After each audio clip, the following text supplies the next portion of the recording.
And it is weird. You guys ready? But we say you ready? Yeah. Well, three of them. So there. Will the Des Moines Park and Recreation Board meeting for July 31st please come to order? Come on up, we'll get you a chair. Hi, Joe. We'll wait for a few board members to be settled. Big arm shot. Switch it up. How are you? I get second row? We'll get you somewhere. Get your room down there, guys. By George? Yeah. Kidding me? We can move. Where are you? We can put him right there, yes. Nice to see you. Yes, and so she told me that she said, "Mom, are you?" Right in here? No, you'll sit right up here. So good. And, good. Good things. You're sitting. Why? Okay, Rebecca, will you please call the roll? Nolan, Here? Gelb, Present. Ogle, Here. Kenny Vanderhaar, Here. Davis, Here. Asick, Here. Jansa, Here. Thornton, Here. Rogers, Here. Jungaward, Here. Simonson. Here. Thank you. We have a quorum. We have so many new board members that I would like to start and introduce them and maybe have them just say a word of introduction of themselves. Mike Simonson, will you start, please? Sure, Mike Simonson. I'm an architect here in town, Simonson and Associates, 1717 Ingersoll. I was on planning and zoning for about 10 years, and I'm delighted to be here. Welcome. Andrea Jansen? I'm Andrea Jansa. I work for the state legislature, live in the East Village, and I'm looking forward to being a part of the Des Moines and Rec Board. Thank you. Carolyn, even though you've been here before, I'd like you to. Okay. Carolyn Rogers. Okay. Carolyn Rogers. I've lived in Des Moines most of my life, grew up in Beaverdale, now live near Union Park, and I've been active in the Union Park Neighborhood Association for the past 20 years and past co-chair. George Davis? George Davis. I'm a retired school teacher and coach in the Des Moines school system and very happy to be part of this committee. Welcome, all of you, and I'm excited to be working with you. Thank you. Let's first look at the agenda for the meeting. If it would be within your realm, I would like to move for board action to be moved ahead of Ben's report. Could I have a motion? So moved. Second. All those in favor? Aye. Thank you. And then we'll go over the minutes of Please. the previous meeting. Are there any Hey, any changes? Or do I have a motion for approval? So moved, yes. Presented. Second. All those in favor? Aye. Thank you. So for board action?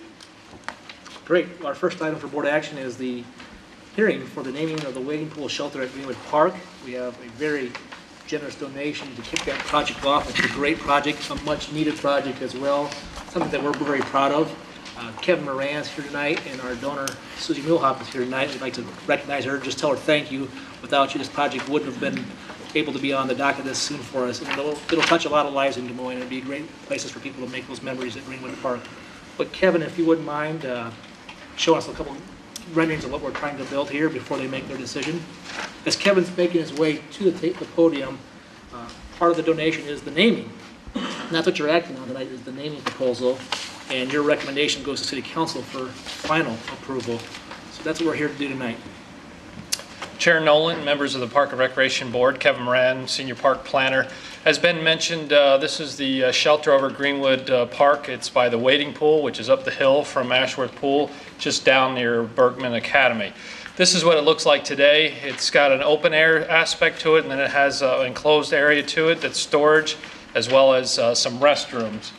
What we're looking at doing, and here's an overview of what three-dimensional might look. As I mentioned, the open air, which has some tables to it. We have a couple restrooms, a storage area, and then an area for the wading pool attendant to open up the valves and get that wading pool active. What we're looking at doing is creating a completely enclosed shelter. Getting rid of that main wall, opening it up, adding windows. We also want to enlarge the restrooms so they're user for dual users at the same time instead of a single user, and then add a little kitchenette in there. And we feel that this would be really a really nice aspect to this part of the park. We find that a lot of our enclosed shelters do get a lot of rentals. People like the security of them. They like the aspect that they've got the windows to it. We're looking at adding some possibly heat and air conditioning so that we can run this a little bit longer and earlier in the season. And like I said, then we've got some nice tables and chairs, which will be part of that project. Can you put them side by side? Sure. Okay, thank you. Does that make it a little bit easier for you to understand? Like I said, the open air here, you know, it does have a few smaller tables to it, but opening up the space and then adding that kitchenette area, which is what really people are looking for. They want to have parties serve their food, have like a buffet line, and that aspect to it. And then opening up windows, allowing the natural light to come in is going to be a really big difference. We want to really maintain that limestone there. Our hope is to kind of take that limestone that's in the middle wall and reuse it around and maybe part of the underneath some of this section here. Again, these are just concepts right now. We're out with our engineering department doing RFP to get an architect hired so we can get some of these drawings completed. Anything else I can answer about this?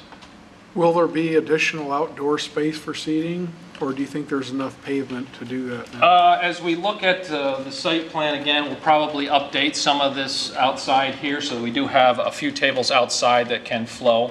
The size of the interior of this will probably be about, I think it's 800 square feet, which is around what our two Union Park shelters, somebody at Union Park knows, those are heavily used every weekend.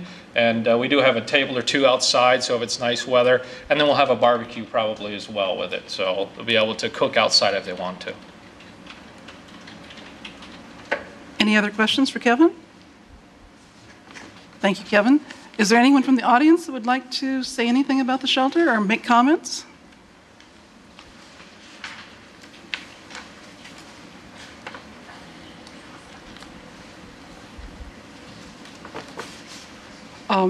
If not, may I have a motion for, We need to close the public hearing. Is that right? Yes. oh, that closes the public hearing then, and then do we have a motion for? Need a motion to close the public hearing. When you have a naming process like this, we have to close that first, and you can have your discussion as a board after you close the public hearing. Did we have a motion to open it? Do we have? Do we need a motion to open it? I'm sorry. Let me introduce Kathy first. This is Kathy Vanderpool. She's the deputy city attorney. She's covering for Ann while Ann's on vacation.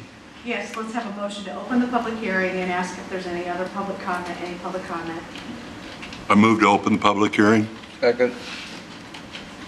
Do we have any other public comment? All those in favor? Aye. Opposed? Now may I have a motion for the closing of the public meeting? So moved. Second. Sorry. Close it. All those in favor? Fastest hearing ever. Now, Your next step would be to make your recommendation to the council regarding the proposed naming, which is the naming of Jay Spence, Susie's late son, in honor. I move that we recommend to the city council that that they name the shelter at Greenwood Park the J. Spence Shelter. Second. Roll call. Discussion. Are there any other We have discussion? discussion first, don't we? Any other comments or discussion, questions? Rebecca, will you call the roll? Nolan. Yes? Gelb. Yes. Ogle. Yes. Haney Vanderhaar. Yes. Davis. Yes. Passick. Yes. Janza. Yes. Thornton. Yes. Rogers. Yes. Jungaward. Yes. Simonson. Yes. We have unanimous vote. Thank you very much. And thank you, Susie, so much for your contribution. It'll be a welcome addition. Dick? I would like to thank Susie also, and Susie and Chuck were always good friends, and Jay was a very good friend of my kids, and, you know, those kids played in the park, I played in the park, my kids played in the park. You know, I think it's a fantastic situation, and that shelter house does need revision, and we can't thank you enough, Susie, for what you're doing.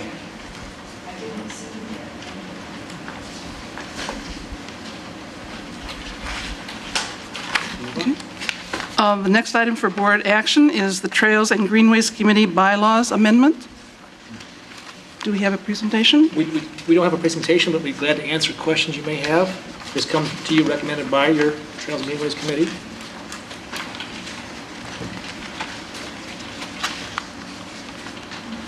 So moved.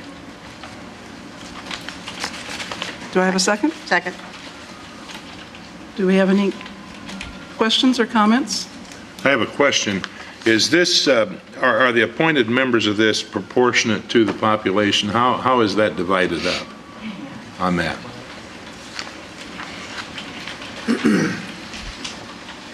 Chair Nolan, members of the Park and Recreation Board, Kevin Moran, Senior Park Planner. Very good question, Mr. Davis. When this committee was set up, I don't believe it was based on population. I think underneath one of the articles 3 of this appointing the members, it was just determined that there'd be 5 from Polk County, 5 from the city of Des Moines, and then 1 from all the other committee or surrounding communities that are part of this. So it's not based on the population.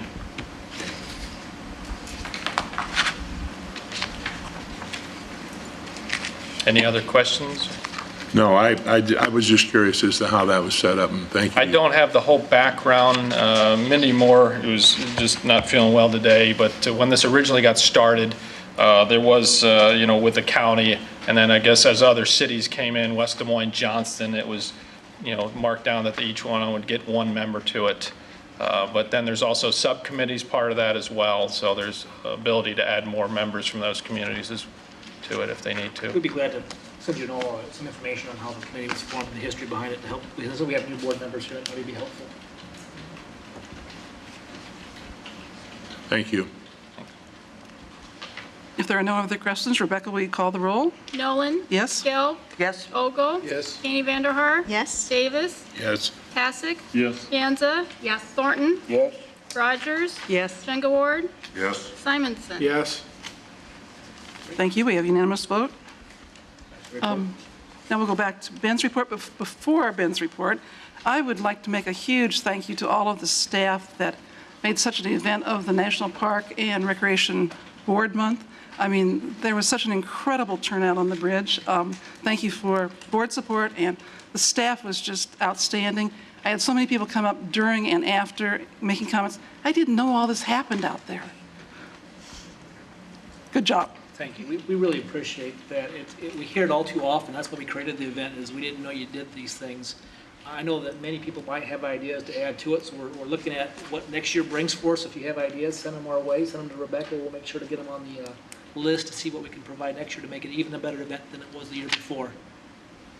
And we have Carol George to thank for that event coming to us to begin with. So thanks to Carol again. But thank you, staff, once again. You always come together, but you just did an outstanding job. Ben? Thank you. All right. Back again by popular demand is our Did You Know? And we have one of our newer staff that you may have not all had a chance to meet. This is Joel Van Rokel. He is our environmental education officer of the department. He's relatively new to us, and he will be doing his on Prospect Park. And I have to thank Joel, too. His part on the bridge, he had everyone make bird feeders, and I don't know how many pounds of sunflower seed and bird seed he went through, but it was an outstanding event that the children really enjoyed and appreciated. While Joel's getting ready for the newer board members, one of the things we like to do is, not because maybe you don't know about these parks as being park advocates, but the general public doesn't know the history behind our parks. So we think that's important to preserve that history. So we try to tell you, A, where they're at, and then a little bit of history on it for fun. All yours. Chair Noland and members of the Parks and Rec Board, Joel Van Rokel, Supervisor, Environmental Education, 40 pounds. Oh, birdseed. Tonight I get to speak about Prospect Park in the Did You Know section. Prospect Park is one of our northern parks. It's on the south bank of the Des Moines River, and it's a nice area when you add in McHenry, Riverview, Union. It makes a nice green space that goes right across there. From an 1885 map out of the publication, The Des Moines River Water Trail, Rediscovering Our River. This map is a picture of slated development, and in the neighborhoods now, there's still a pretty impressive display of housing that came in during that era in the Chautauqua area, the King Irving area. Not exactly what is there today. Moving up a little bit in history, part of Prospect Park includes Crocker Woods. Crocker Woods, I found the information there, so it's now included within Prospect Park.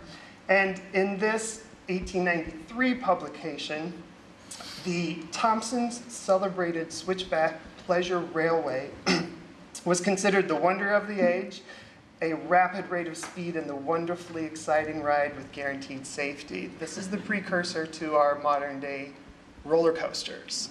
So hidden in this area was this event. And this type of switchback were across the country in different areas and in different parks. What made the park really special is in 1939, Ding and Penny Darling donated the property. It was their wish to have the beauty and tranquility of the land available to the public forever. Later on, the Ding Darling Greenway was dedicated, and this is a part of that. And then after that, the Des Moines Water Trail, which is all included in that. And the Des Moines Water Trail runs about 20 miles. Out of the Comprehensive City Plan publication in 1940, Crocker Woods area was considerable acquisition is recommended on both sides of the Des Moines River in the Crocker Woods area. The land is well wooded. A sawmill is now operating in it.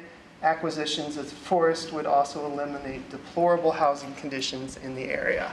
We do manage property on both sides of the river and all around it, and hidden in the trees, I've been told by some of our planners, are still some remnants of the mills and old buildings that were actually down in there. Prospect Park today, we offer grills, open-air shelters, playground equipment, which is handicap accessible, restrooms, off-street parking, and the most important thing being actually the boat ramp, because it is a river access out of one of our parks. Under the natural resources inventory, it was noted that there are 10 different plant communities in the area, ranging from temporary floodlands to possible savanna areas. It was specifically mentioned that this area holds great potential as an oak savanna restoration site, and that would be down the lower east corner of the park is that section that they're talking about. And then Prospect Park to finish, then and now. Some things never changed. Pictures from the 1800s and pictures from last week up there. Recreation available to everybody. Any questions?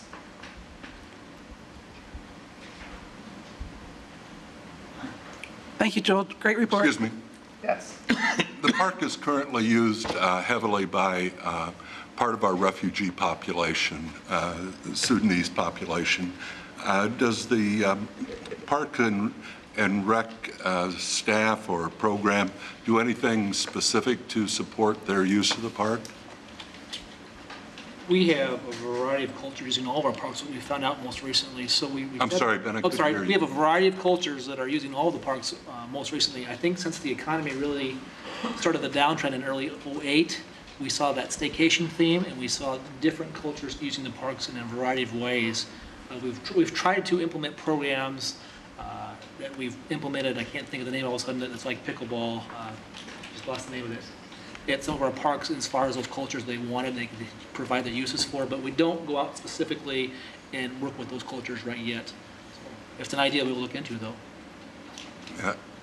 I just think that some of them have a tradition of preparing food outside, and not only the Sudanese population, but the Burmese population that lives very close there, that if we help them understand what could be done there in a sustainable way, I think it would be a help to both them and a use of our park. Absolutely, and that's something we'll talk. We have the neighborhood liaison program where all the recognized neighborhoods have a park staff person attend their meetings and talk about park issues, park improvements, park proposals, and we can have that brought back to them to say at the neighborhood level that that's what they want to support and want to help us with. That would be great. It's a great suggestion. Ben doesn't even know the details of it. So working with the Iowa DNR and their fishing programs, something that I'll be involved with, and that is one thing that they have looked at, looking at the different populations in Des Moines who don't actually even know or understand our rules and laws of fishing, and approaching those different groups, something in the works. Good. Yeah. Thank you. You're welcome.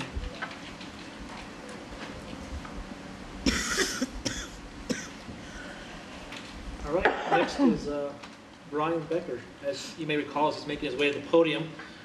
June was a very busy month at one of our marquee facilities that I believe is a real economic engine for our community. He'll talk about that. Chair Nolan, members of the Park and Recreation Board, Brian Becker, Park and Recreation Superintendent. And as Ben said, I'm here to talk about our June events at the James County Soccer Complex. As some of you may recall, in 1998, the James County Soccer Complex was built. Our vision at the time was to build that to attract local, state, and regional events. In June is a good example of how we have accomplished that vision. In June alone, we had 40,000 visitors to that park. We had an estimated $15 million economic impact to the city of Des Moines, and we played 428 soccer matches. To show you the different levels of what we did, the state, local, and regional, I'm going to go through some slides. The first part of the month, we had the boys and state girls soccer tournaments. The boys actually started in May, but their championship game was in June. The girls was June 6th, 7th, and 8th. These two tournaments are relatively new to the park. The boys, this is the 5th year the boys have been there. This is the first year the girls have been there. Ever since coming, the boys have set attendance record every year. The first year that the girls have been here this year, we've also set their highest attendance record this year. I believe, because of the attendance record, that this will be their home for a very, very long time. On June 10th, we also had another state-level soccer tournament, the Iowa State Cup. The Iowa State Cup is a qualifying tournament where the teams advance on to the regional soccer tournament, which we also hosted. That, as you may recall, was June 21st to the 25th. We had 220 teams come to Des Moines over 5 days. This alone brought about $12 million of net economic impact to the city of Des Moines. Interesting tidbit, this was the first year an Iowa team advanced on to the national championship tournament, which was held a week ago at Overland Park. So I don't know if they had a home state advantage or not, but that was the first year that happened. We do state and regional tournaments, and we'll keep trying to get those to Des Moines. I think we'll be very successful in the future, but we also focus on our local kids. And on June 29th and 30th, we had a local sponsored 3-on-3 tournament We had 120 teams participate at that tournament. I just think it's a great thing to have, a nationally recognized soccer facility that our youth in this area can use. Lastly, I also want to point out on June 15th we had the mud run. There was over 2,000 participants at that event.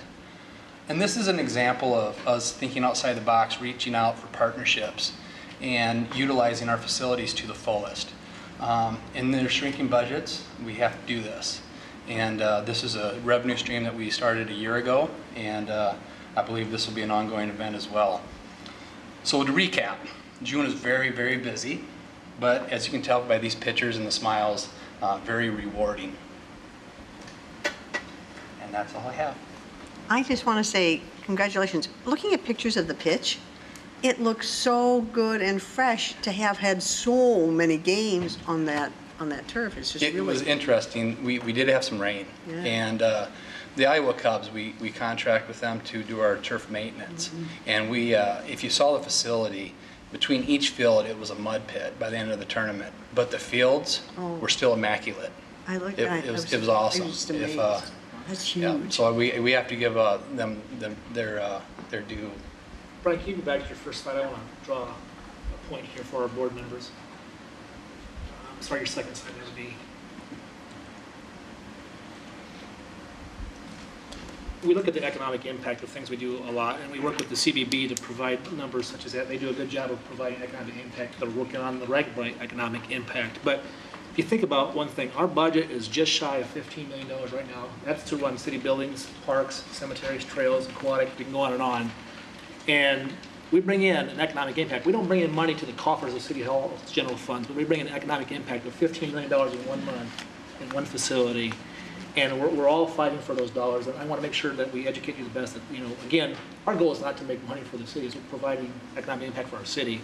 People come to Des Moines to raise their families, to start businesses, to find employment because of the quality of life. I firmly believe that, and this is a great point right here, that one facility, I can show you a lot more facilities, but one facility is making us up in 1 month. It's a good point for all of you. You have your elevator speeches where you can talk about budget cycles. Thank you. Thank you, Brian.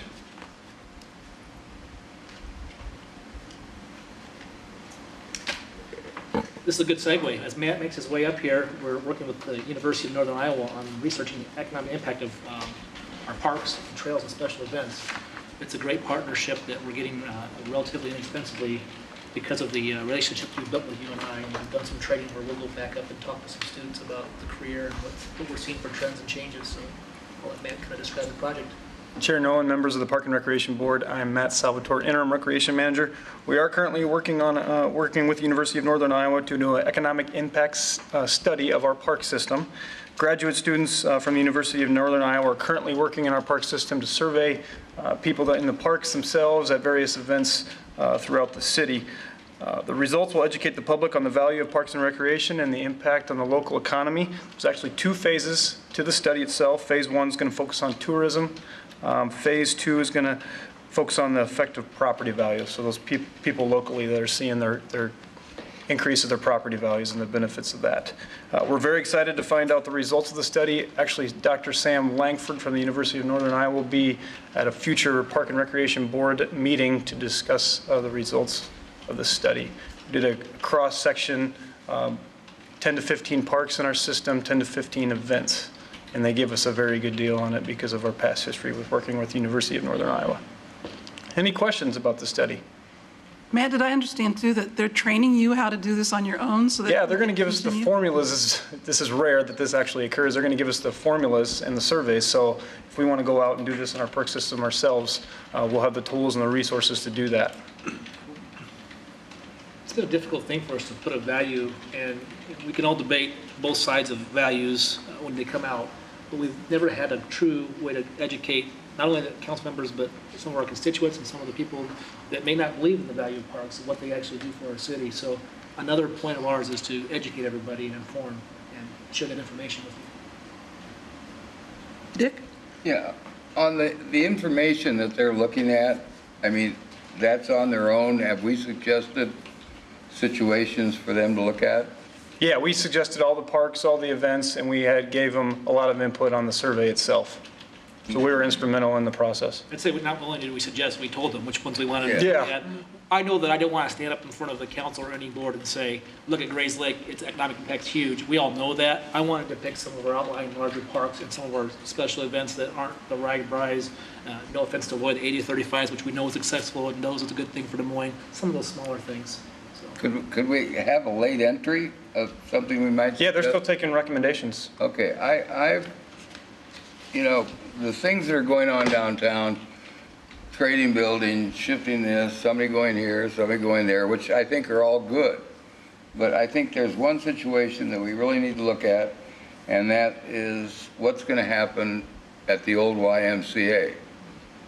What might possibly go in there. And I would sure like them, to look at that and see if they have any suggestions. Once upon a time we talked about maybe putting a kayaking thing situated there, restaurant, whatever type situation where that building is. And I would just like to see if they have something like they've done in Denver with their kayaking situation.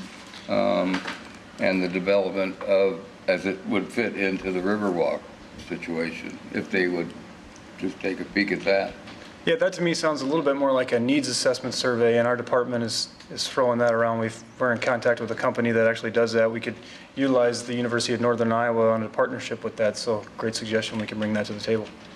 Yeah, I guess my bottom line on it is that I would hope that the council, the mayor and the council members would give Parks and Rec, some element of control as to what happens at that particular site. I just throw that out. Okay, any more questions? Thank you. Thank you, Matt. Ron. Ron's going to talk to you about a great cleanup effort we're doing along 4 Mile.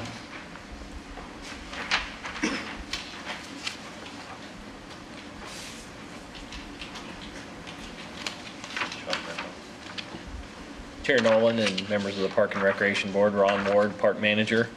We wanted to just update you a little bit on a project that's going on that we didn't really have to do a whole lot with.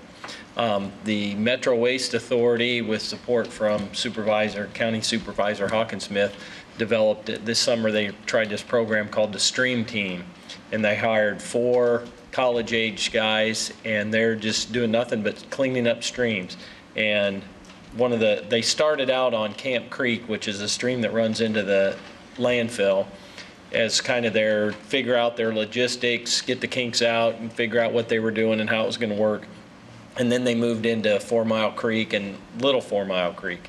And it doesn't show up very well there, but that's the area that they're doing. Basically, there at the top is I-80, and this down the side then would be the bypass. So that's Little 4 Mile Creek.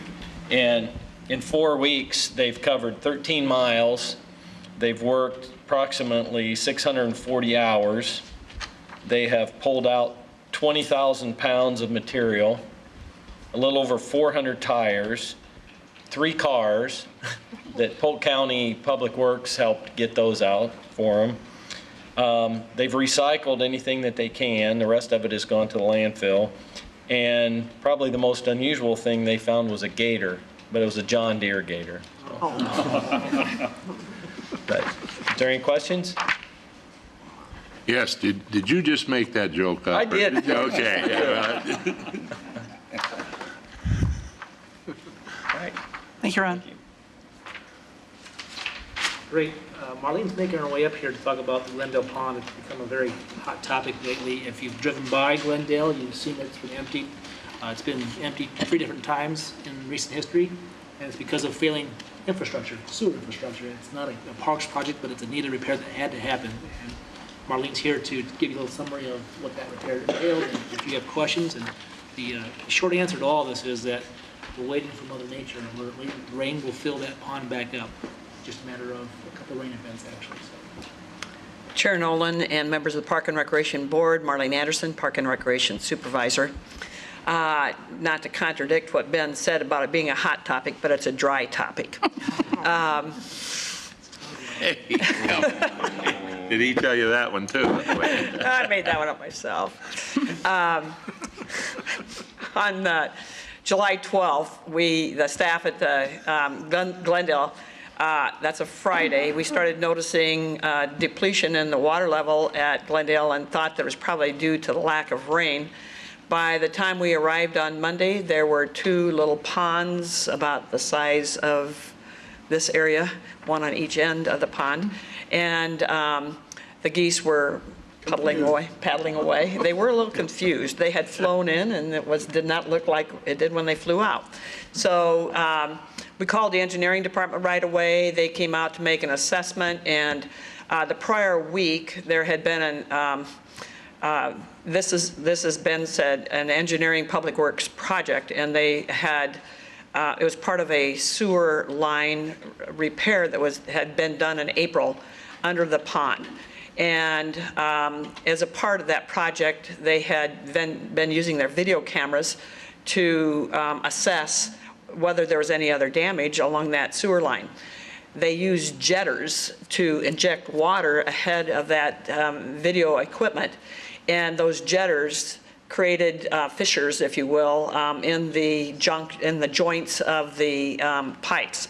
So they had been doing that prior to July 12th, and then that caused the leak. So virtually all of the water went into the sewer treatment plant, and on down to Waveland too. So we got rid of a lot of silt in the. That's a good thing.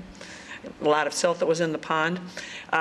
They had to order a special part in, and 10 days later, a company arrived from the St. Louis area to do what they're doing in many of our streets, and that is putting in a particles along it creates a sleeve. They inject that into the sewer that needs to have a Band-Aid on it, so to speak, and then they inject heat into that pipeline, and it forms a PVC pipe. So it has been now sealed off, and that was accomplished last Wednesday. And now, as Ben mentioned, we're waiting for Mother Nature on a lot of fronts, on our yard fronts and in the Glendale Pond. Right now, there's about twice the size of this room puddle in the middle of the pond. So we don't have any idea how long it'll take to refill. We were able to take some of the downed large limbs, a couple of barrels. Our staff was able to remove some of those items after it had continued to dry up. So that's the happenings of what happened there. One thing I want to draw your attention to is that the City Council recently approved a watershed plan, a sustainable approach to the watershed for Waveland and for Glendale. And part of that includes helping us decide what kind of things need to happen when we treat stormwater that comes through those 2 large park properties. We did take advantage of this mishap by having engineers go out and survey the depth of the pond, so we'll know when they do get here how much you may have to, may not have to dredge. So, one good news out of that. George? That's not spring fed at all. That's complete runoff, isn't it? It's storm sewer runoff. That's right. Okay, because I had seen or heard on Facebook and stuff, some people were suggesting that the fire department or different entities fill that pond up, and that in the water shortage that we're having in Des Moines, that wouldn't be wise, I wouldn't think. We just have to wait for that to fill through runoff. And there was concern among the public that for the waterfowl that like to make that that they like to frequent the area. They don't make it their total home, and of course they're able to fly out. So they fly out, they fly in. So they had a lot of options in surrounding areas for water. I appreciate that comment. We did have some requests to use Des Moines Water Works water that's treated, and we just didn't feel that was the best sustainable practice. We take pride in our sustainability awards we've won and what our mission is, and we're just going to be patient and wait for Mother Nature to help us. Marlene, Councilman Moore the other night at the council meeting mentioned that there was some of the cement retaining walls that used to be part of that pond that were in the bottom. Is that, can you clarify that? I won't verify that. Clarify. Right, I will clarify it. That pond was created by the CCC, the Citizens Conservation Corps, during the WPA projects of Roosevelt era, or actually maybe Hoover era. And that was when the pond was created, as well as most of the infrastructure. And so that's also when a lot of the sewer infrastructure was created, of course. What they did create was the dammed wall, the brick wall that lines University, but really they did not create a rock wall around it, I'm told anyway. In the 1970s, an AmeriCorps project came in to add, so to speak, riprap, which is broken concrete that is seen around the perimeter edge. And they did that in an effort to do riprap like we do in a lot of shoreline restoration projects, but it's just pieces just kind of scattered. Okay, thank you. So, but we do hope, as a part of that watershed project, there will be design for 3 projects in the Glendale and Waveland facilities. And the consulting group has already mentioned that they think that the pond at Glendale is a prime consideration for that. And it would probably be restored in a naturalized way, much like what we did at Gray's Lake for the shoreline restoration with natural grasses and things. And then we would have one portion, maybe 100 or 200 feet on the northeast corner that would have a structured edge, and the rest would be naturalized. That consultant's work will be done about a year from now, and those proposed projects will have more detail then. Thank you, Marlene. Great report. Questions? Great. Anything else? Let's move on to receive and file if you're ready. Okay, we'll move on to receive and file. Do we have a Hy-Vee triathlon presentation this We evening? do. We have Mark Brewer from Hy-Vee Triathlon here to give you a presentation. It's such a great event that comes to Gray's Lake, and it does close the park down for general use. So I wanted to make sure you were all aware of the planning. Hy-Vee's been great to work with, and Mark will tell you more about the details.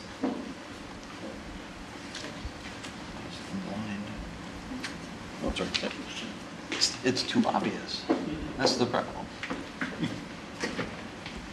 Okay, hi, I'm Mark Brower, representing Hy-Vee, requesting board approval for the Hy-Vee Triathlon in the Grays Lake Park. What we're proposing is to use the park for the event. The event is on Sunday, the 1st of September. However, there will be timing that will be occupying the park, and we'll go through those. This is the map that will be sent out to the public. This year is the first year where the finish for all participants will be in the park in the southwest corner of the park. All the parking will be along the railroad right-of-way. There will be nothing in Waterworks because Waterworks is actually part of the bike course. So we would have people stranded, and getting them there and getting them out would be difficult. So as you're aware, our triathlon's 3 events. Swimming, they'll leave at the swim beach. They'll swim, they'll come out of the water in the southeast corner to what's called transition. That's where their bikes are parked in the gray area in the bottom right. They'll bike out and do a 40-kilometer bike, which will take them a long ways out, 40 kilometers, through the downtown, and then back in to that same point in the southeast corner of the park. And then the third leg is running.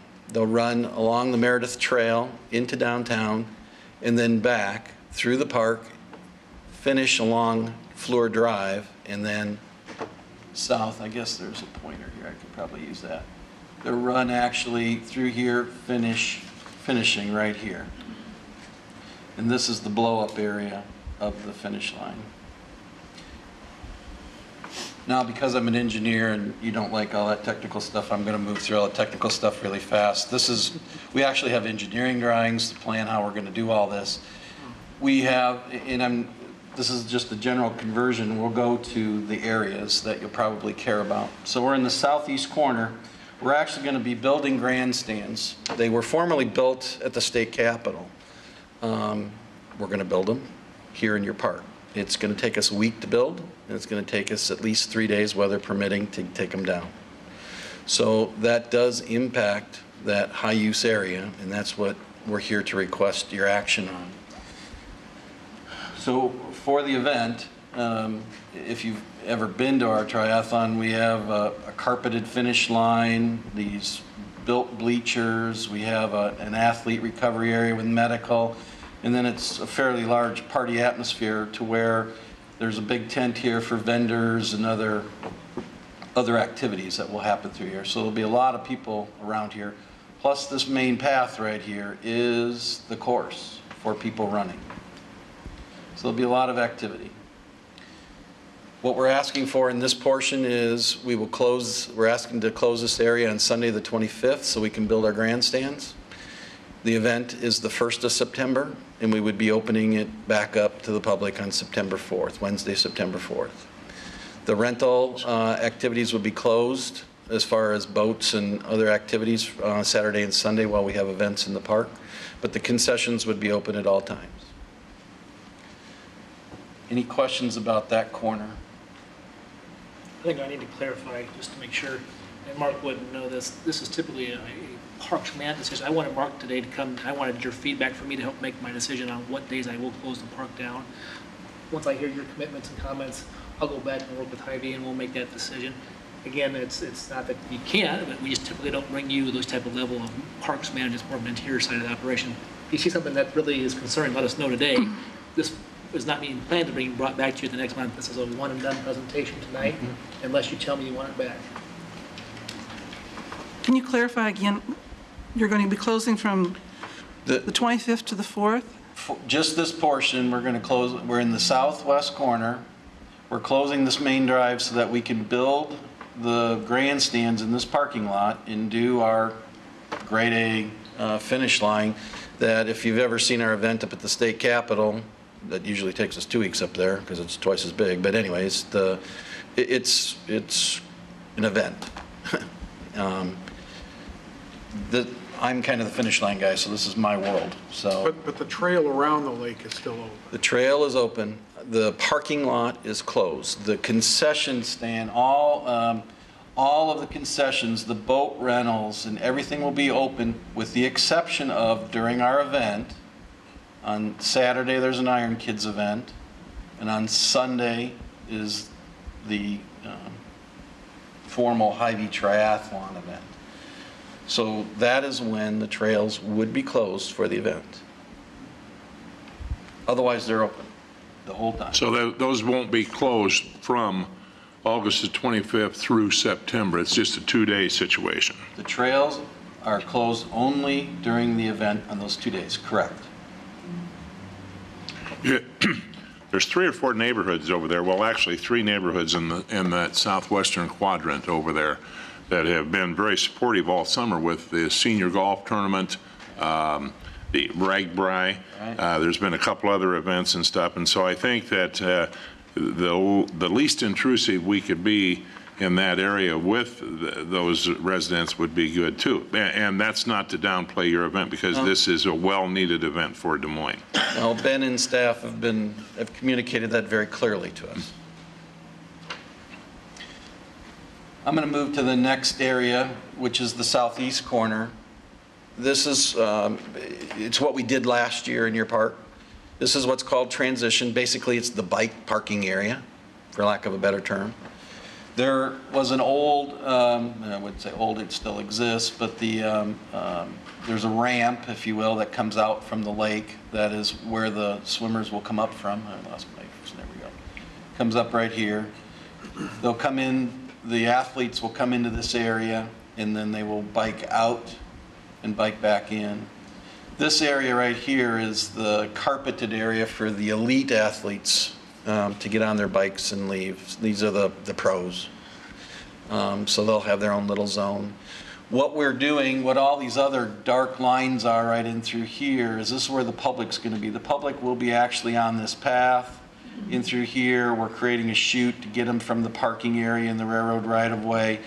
We're trying to pay attention to how we're going to get people through there, as there were some challenges last year. We hope that this solves movement through the park. You'll notice that the paths are open all the way through here. We will be constructing this element. We've asked staff to close this portion of the lot, Tuesday, August 27th. That's when all those bicycle fences that create the pens come. And there's discussion about what that date is, because to your point, how long can we leave it open with, how can we condense what we're doing so that the public has best use of it. So we're looking at alternatives to work with staff as to when that'd be, but this is our request. The event ends on Sunday, September 1st. We're going to get everything out of there, or at least condensed, isolated, so that the park on Monday the 2nd, including the parking lot, is wide open in use by the public. So will this parking lot be closed that whole time from the 27th? We're requesting the parking lot to be closed from Tuesday, August 22nd through Sunday, September 1st, open on Monday, Labor Day, the I'm going to say 2nd. August 27th. You said 22nd, you're 27th, right? 27th, Yep. yes, sorry. Will that gravel lot still be open? The gravel lot is the railroad right-of-way, and you're talking about the one just off Thomas Beck right here? Correct. Yes. That should be open. We're going to be moving product through there, but there should still be some parking there. It will be not perfect, but it will be available, yes. That's that zone. The beach itself is our swim start and probably the least intrusive to the park plan anyways. We're going to set that up on, actually, we've asked for Friday to at least be in there with the public, but getting products, meaning our equipment set while the public's still there. We got to get porta potties and things like that. This is the start of the race, and the 75 porta potties that are planned there are the minimum. That's a high demand area before a race. So that's what's being requested is for Saturday and Sunday. We have an Iron Kids race who are going to use that area some too. So that's the request for the beach parking lot area. And then in the northwest corner of the parking lot, on Saturday we have an Iron Kids event, which just means it's youth, basically 6 to 15 years old. This is the U.S. championship for the U.S. And so we're expecting at least 1,000 kids and their associated families here. We're going to have their finish line right down in here with carpet, with a portable bleacher that will be able to fold up and move. This is where their bike parking area will be, and they'll bike through the park and into Waterworks and back. They happen on Saturday, so the setup for this would be Friday. Then we tear down the kids following their event on Saturday, and then we reconnoiter for our event, because the run, this path right here is actually part of the run course, and people will actually run across here and then come down Fleur Drive to get back to the finish line. So we have to kind of reconnoiter that area for Sunday's event. And then Sunday we tear it down when the event's done and get that all back open. So that is our proposal. What we're asking you to consider and recommend to staff are the closures that we are proposing. In summary, what we've covered is the southwest lot would be closed from Sunday, August 25th through Wednesday, September 4th. That the southeast lot we're asking be closed from Tuesday, August 27th through Sunday, September 1st. That the northwest lot effectively is closed from Friday, August 30th through Sunday the 1st. And that the beach parking lot is effectively out of commission on the days of the event, Saturday and Sunday. That is our request to you. I've challenged Hy-Vee, and I think this is about as tight as I can get it. It is a holiday weekend, as we know, and people love all of our parks, but Grays Lake is used a lot on a holiday weekend. I've asked them to compact it down to as tight of a place as they can and still implement and pull off their program in a safe manner for installation and tear down. So I feel comfortable in this. I want to remind you that it's an economic impact event, and they actually pay simple fees to the Parks Department for closures like we would charge anybody else. I can't tell you exactly what that is. I'll tell you what it was last year based on the number of days that they closed down. It was $20,000 last year. It'll be that neighborhood again. Excuse me, what was that number? 20,000 last year for the rights of the parking lots. And those are the fees that you've proposed and council's adopted when it comes to just closing parking lots, using the terrace, and whatever trail fees like we charge anybody else. It's a lot, but I don't think they can get any tighter, that's my opinion. But if you have ideas, we'll go ahead and listen to them. I think a concern is it being a holiday weekend, and that'd be a heavy usage time for the general public, you know, especially if they're going to stay and not go over that vacation time, stay in Des Moines itself. Is there any way that, and then coming out on Fleur Drive looks like the main port of entry and exit, if you will. I'm wondering if there's any way that we could move boulders there and have the lake, or have the drivers go around the lake and maybe exit out on Thomas Beck and utilize that too with. Let me speak to that. We have a meeting with traffic and with police events. The detour route, because I should probably do this. The bike path takes them through Martin Luther King downtown. This is the lake. They come out of the lake, they go through Martin Luther King downtown to about 11th, back up MLK to Ingersoll, and then back down through Waterworks. So the detour route really has to be Ingersoll to 9th, and then to Park, and then back out. We have a fairly significant traffic control budget for this project as well. Working with police, we'll have at least 25 off-duty, well, they won't be off-duty. We have a lot of police on this for the bike route, and for, we have a meeting with how and when we're going to close Fleur, how we're alerting the hotels to get people to the airport and back. We have a lot of people coming to us who are coming from out of town because this is a U.S. championship event. So it behooves us to make sure people can get around. Where are you parking? We're parking on the railroad right-of-way. Let's get back to the big plan, Mark. Right down here in the railroad right-of-way is where all the parking will be. For public, spectators, everybody, everyone? The whole works. How many cars will that have you projected? Well, our calculation is that we're going to be able to get 1,900 in there comfortably, and maybe more. But our projection is it's 0.8 cars per athlete, because some double up, and we're at 2,600. We're going to be right at the count.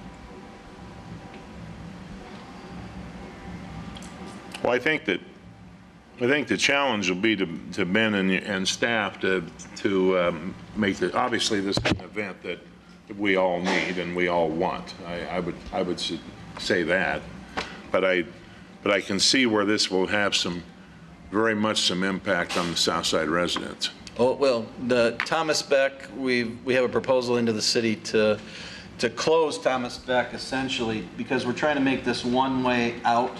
So through this lot is one way. I should probably back up one, that'd be easier to see. If you're on Fleur, I'm down here on the bottom left of the plan. You got to come in Bell through 22nd into the parking, then work yourself out to Thomas Beck, and then out back to Southwest 9th or through downtown. We had a lot of people crossing from the neighborhoods and parking in these areas that were a very... Yeah, but if you close Thomas Beck, yep, and then you're also talking Fleur, that'd make Southside pretty much self-contained unless they went to 63rd. And 63rd's got race on it as well.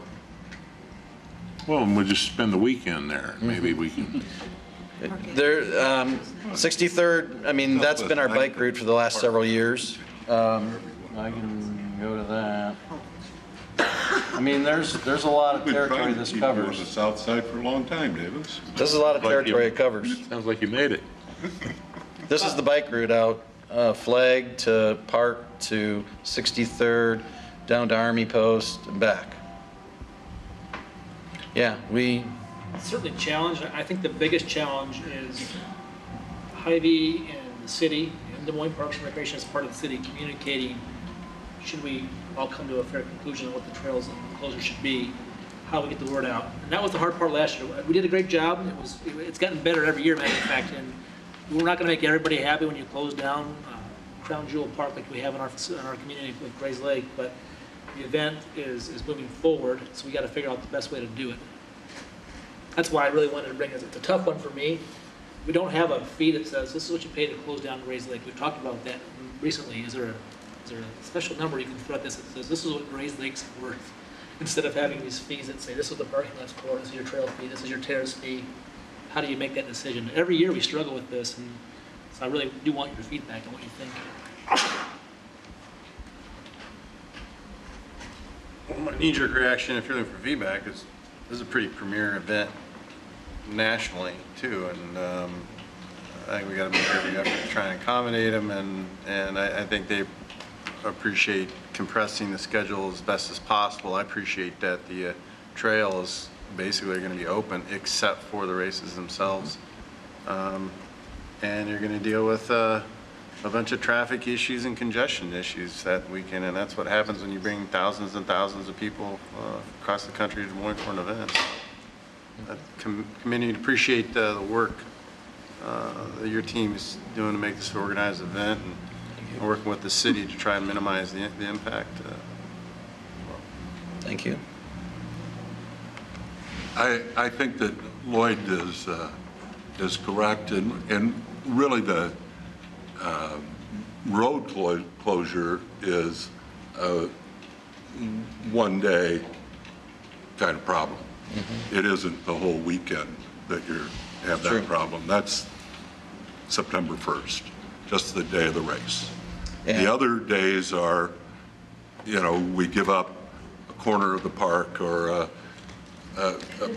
parking area of the park, and we trade that for having ourselves on television and promoting ourselves, and that's really, sort of what we're trading. And, oh, I'm not against this. And I know that it hurts people from your neighborhood more than it hurts people from Beaverdale.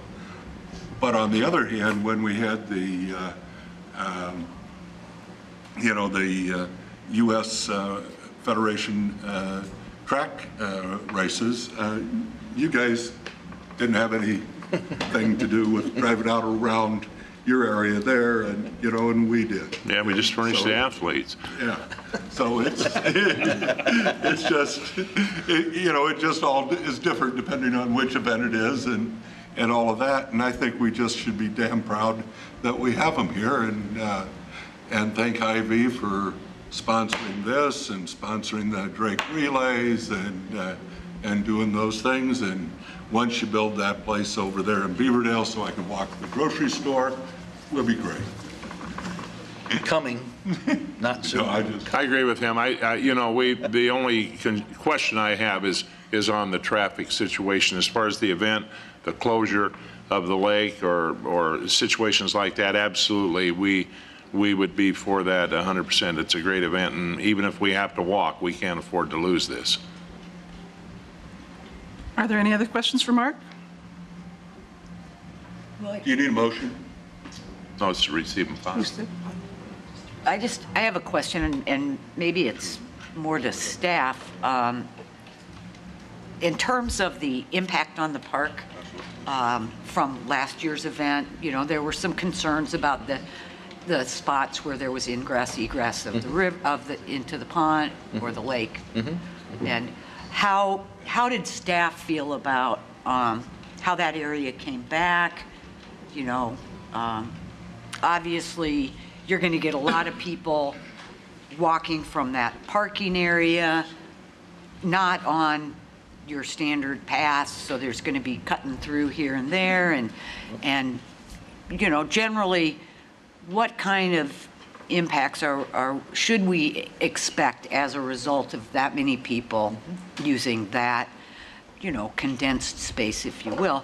And how did it rebound, in your opinion, last year from the uses? We have a variety of impacts. We had some on our recently planted shoreline restoration work, and it's been a tough year to really evaluate that because we had all the rain and we have a drought again. So it's been, it started to pop a little bit, started to come back, and it took an extra labor on our behalf. Part of those fees, they go into our budget. We realize that we have to do some of those things. Hy-Vee was good. There was some damages, such as when you move all that equipment in, you're going to have to go over sidewalks and trails, and it cracked, and they came and repaired them. They were good about all that above and beyond their rental fees. They've been easy on that. There will be some other, as we call them in our world, cow paths. Just we'll take that shortest and direct route through the grass, and we'll go through that. And if it's substantial, we'll just go call to Mark and say, hey, can you afford some seed budget for us and come out and do this? And they've been good about that too. So part of the fee, if you will, is an expectation on the Parks Department that money is going to go for restoration. That's what we have on all our rental fees. Just like when you rent a shelter, we know that every so often we're going to have to change the light bulb, or we're going to have to do this, and we try to put that in, just get a little revenue back, do those maintenance items. Yeah, but I do know that the Hy-Vee has been a great corporate citizen, if you will, and made an effort when they were asked last year to do whatever needed to be done to. Right. If there's clear damage or there's turf management or overseeding or things like that we can quantify together with staff and value, normally we would contribute to their effort. And we've done that forever at the state capitol, which has been my purview till now. And so I don't know why that would not continue. It will continue. Great. Are you doing single-timed entry into the lake again this year? That's the plan, yes. Well, yeah, there'll be, the race director, because of the swim beach, is considering waves of groups of 20. Okay. Whereas last year, you're correct, it was single time and single person going in every 3 seconds or 5 seconds, whatever it was, give them a head start. But because we have the swim beach, this year is the start. The idea is to get to be more like a triathlon, and so I believe the hint is going to be groups of 20 to 30. Any other questions for Mark? Thank you very much. Thank you for the opportunity. All right, well, this is probably close. We're not all the way there, and when we are there, we'll be posting it on Facebook and the city website, and we'll work through Jen's office to make sure that everybody knows what's going on, and Hy-Vee will do their communications too. So can we have a vote on receiving and filing? Mark's. All those in favor? Aye. Aye. Opposed? Thank you. Thank you, Mark. And thank you, Hy-Vee. Next, we have winter recreation activities proposed ordinance from Matt Salvatore, who also oversees our golf courses. He's bringing this to you because most of the winter recreation you see as far as snow pursuits is snow sledding at the golf courses. It happens in parks and it happens other places, but we wanted Matt to take a look at this for us. Yeah, as you know, our park system and our golf courses are a popular destination for winter activities, including sledding, skating, and cross-country skiing. And although these activities have a risk associated with them, they're inherently dangerous, we don't have the resources to inspect sledding hills, cross-country ski courses, ponds, and we don't have to manage the ability where these take place in our park system since we have so much property that we have to oversee. Other municipal agencies in Iowa and across the nation have had recent lawsuits filed against them for injuries that have taken place for these types of activities. For all these reasons, we thought it would be beneficial to put together a formal ordinance to protect ourselves from liability in case that we would ever have the unfortunate incident that would take place on park property. To supplement the ordinance, signage would be placed near some traditional sledding hills on golf courses and our designated ponds. This ordinance would also cover man-made ice rinks created at golf courses, which would have signage and be protected as well. So, to summarize, this ordinance will inform the public that these activities are an at-your-own risk and would protect the city from any liability. This is a way for all of us to continue on, to allow this to happen on the city land, as opposed to saying that one blanket policy of nothing. And we like this policy. We work with our city legal department to develop this. And just for new board members, ordinances like this go to city council for final approval. So your job is to recommend again here. If you, it'll take us 2 months. A lot of things we do is 2 months. Will there be notification out, like on the website of an ordinance change so that the public knows even before the snow falls? We'll do some communications through our neighborhood notification program. Okay. Yeah, absolutely. It also gets published in the newspaper too, as part of the ordinance. Oh, when the ordinance, okay, yeah. Marion? Just for the lawyers in the room, even if you post it and say, we're not responsible, can't you still get sued? I mean, Yes. You can't stop people from suing you, yes. but does it really indemnify the city, I guess, from Well, responsibility? this isn't an indemnification. It's the best way that we have to create a mechanism for defense. But it's not, no, there's not an indemnification. We're not requiring the people that come and sled or skate sign an indemnification promise. So, Okay. So it's a cover your tail and hope if you get sued that by having this, our case is a bit stronger. yes, we can't stop people from suing. Okay. He tells you so. We have several accidents a year that happen, and they call and they want to start a claim process at one of the golf courses. And the problem statement we have, what we're seeing is the kids like to make little bumps on the way down. Well, they make that, they leave, the next kid comes down, didn't see it. And after they get in the air, and that's when we have an accident. The city of Davenport had this happen, and they lost a lawsuit recently, and we thought it was good to consult with our attorneys to talk about, is there a way to protect the city a little bit stronger than we already have? I think Marion and Kathy said, well, you're not going to stop all lawsuits, but to what degree you can do through ordinances and writing is always good, and put some signage and inform the public about what's going on here. We all know that, the new snow removal system, we go to Public Works, we don't have people out there looking at these, and I want to be real clear with that these are not maintained, they're not groomed, but we want you to have fun still and go out and use these. We don't want to take that away. And they've never been maintained like that, just in the past either. So.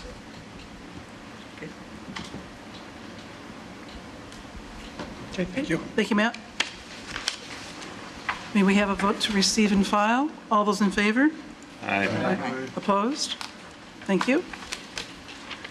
Our last official item here is the Woodland Cemetery event. As you know, special events outside of a burial service have to have park board approval. Chair Nolan, members of the Park and Recreation Board, Marlene Anderson, Park and Recreation Supervisor.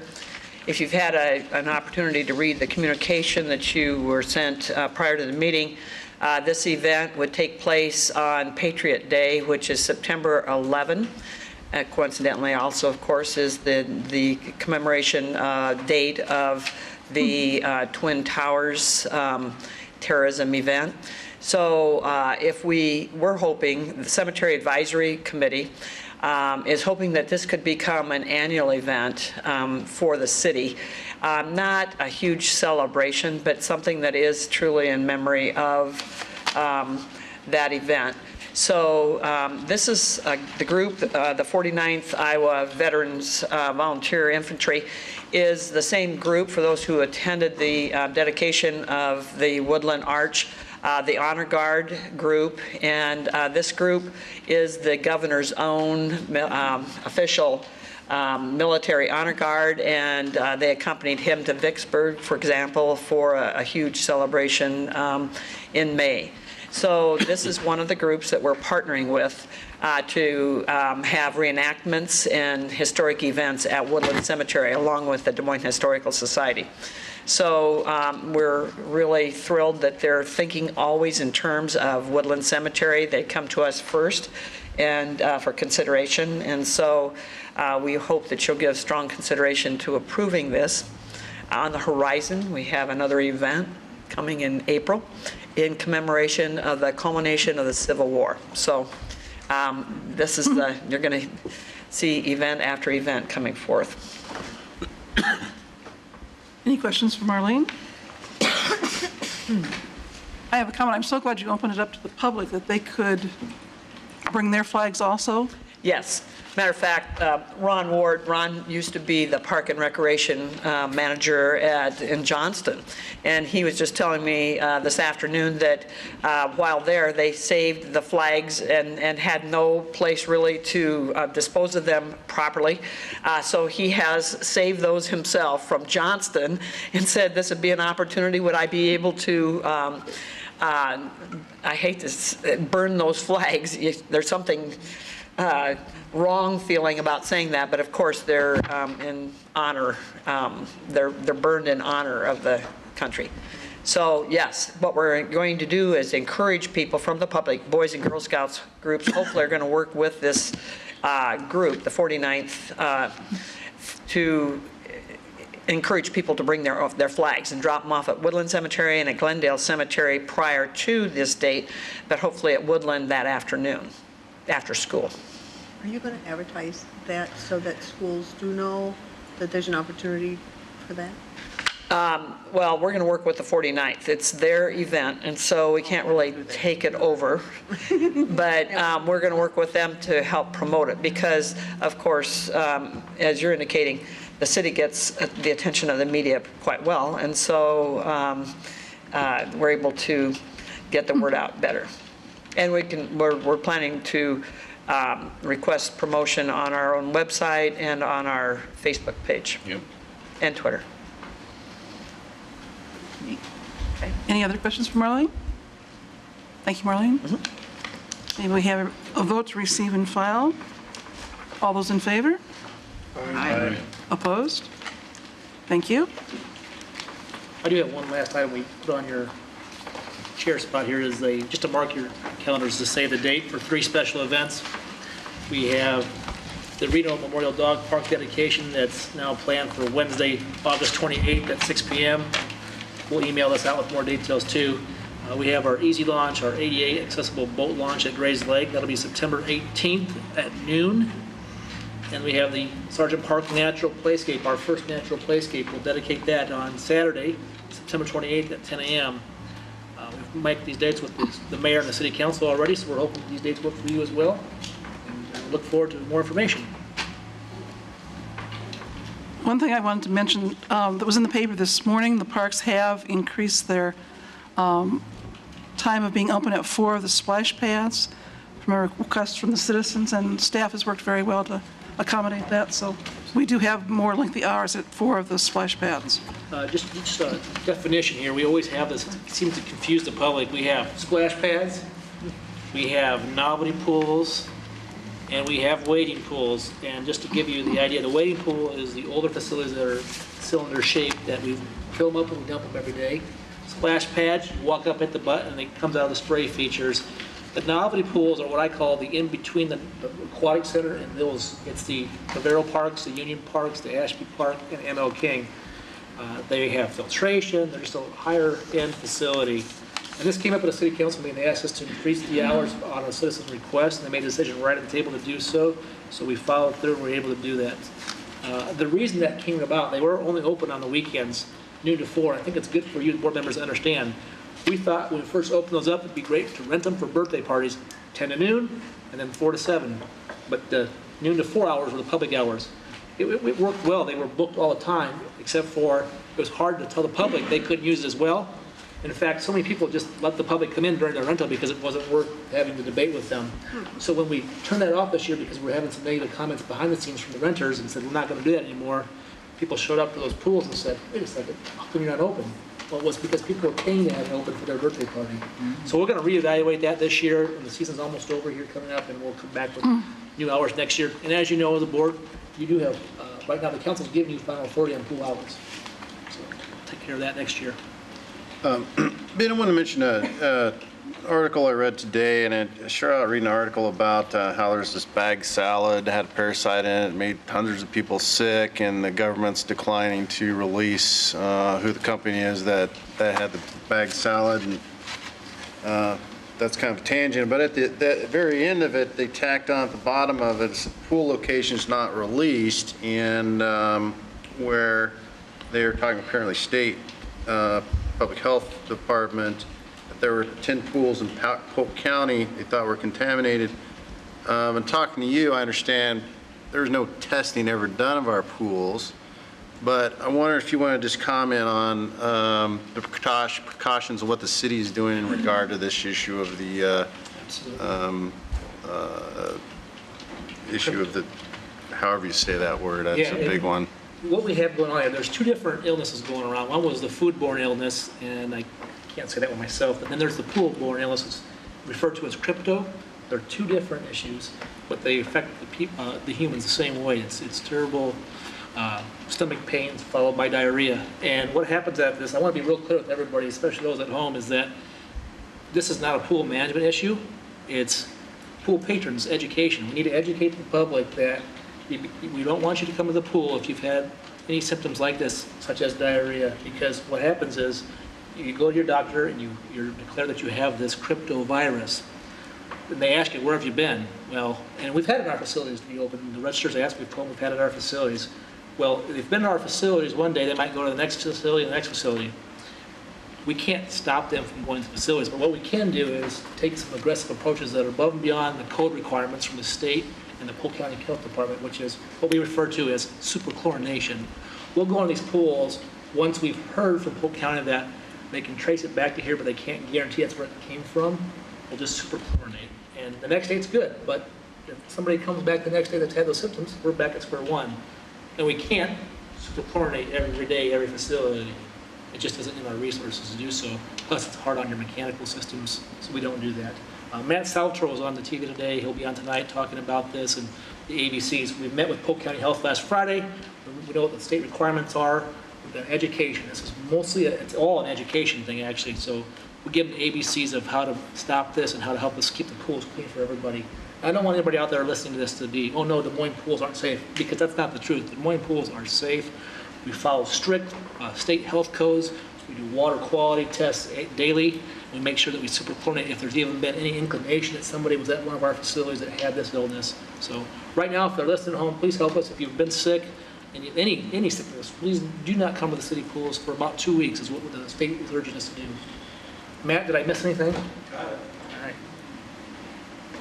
Thank you for letting me have that. Thanks, Lloyd. And my last comment was, you're not withholding information about whether or not there's pools that are infected, because in fact, you don't really know. You just incidentally hear from a doctor that said, hey, this patient visited this pool and they're sick. Yeah, the patient actually, the doctor calls the Polk County Health Department, who then tells us that, hey, they've been at your pool, but most people have been to a variety of splash pads and pools over the summer, or at least last month especially. So we don't want to hold that from the public to behold it. We're telling us that we can't verify that. I'm in the middle. I don't have the documentation, but I do take their advice, and we do make sure we educate the public and we superchlorinate. Does anyone else have any announcements or questions or concerns? I have one thank you I'd like to give. Again, I had a chance to go to the Green Infrastructure Workshop that was hosted at Drake University by the mayor and the city council, and I had a chance to attend that. Thank you very much. It was very informative and got a lot of ideas. I was there with staff for at least 4 a day, and it was a great time. I went to part of that, and they were talking about, there were different entities within Polk County meeting.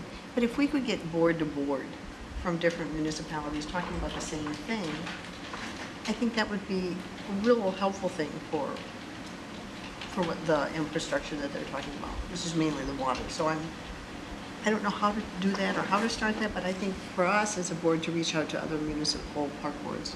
Good idea. That would be helpful. Is there anything else? Do I have a motion to adjourn? So moved. Second? Second. Thank you all for being here this evening. Thanks, Susan.